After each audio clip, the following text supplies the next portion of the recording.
Hi అండి, ఈరోజు మనం స్వీట్ మకాన్ ఎలా చేయాలో చూద్దాము. స్టవ్ మీద పెనం పెట్టుకొని ఒక స్పూన్ నెయ్యి వేసుకొని మనం మఖానాన్ని ఫ్రై చేసుకోవాలి. వీటిని లోటస్ సీడ్స్ అని కూడా అంటారు. చూసారా, నేను చూపించినట్టుగా ఇలా మెదిపితే మెత్తగా క్రిస్పీగా అయిపోవాలి. ఇప్పుడు ఫ్రై అయిపోయినాయి. అవి తీసుకొని బౌల్లో వేసుకొని ఇప్పుడు మనం ఒక కప్పు బెల్లం వేసుకున్నాము. బెల్లం కూడా బాగా పాకం వచ్చే వరకు కలుపుకోవాలి. ఇప్పుడు ఒక చిటికెడంతా సాల్ట్ వేసుకోవాలి. పించ్ ఆఫ్ సాల్ట్ కొంచెం వేసుకుంటే సరిపోతుంది. అలాగే మీకు నచ్చితే కనుక ఒక స్పూన్ నువ్వులు కూడా, వేయించిన నువ్వులు కూడా వేసుకోవచ్చు పాకంలో. ఇప్పుడు ఒక బౌల్లో ఒక 2 స్పూన్ వాటర్ వేసుకొని పాకం వచ్చిందో లేదో చూసుకుందాము. మనకి పాకం అనేది ఉండలాగా కట్టాలండి.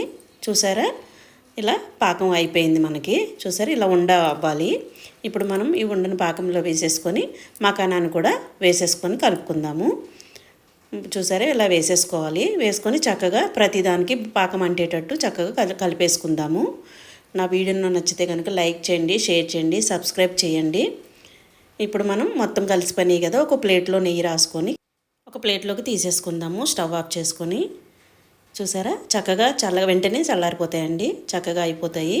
ఇది స్నాక్స్ లాగా మనం 4 o'clock కానీ మార్నింగ్ 11 o'clock కానీ తింటే చాలా హెల్దీ. అలాగే డైట్లో కూడా చాలా ఉపయోగపడుతుంది.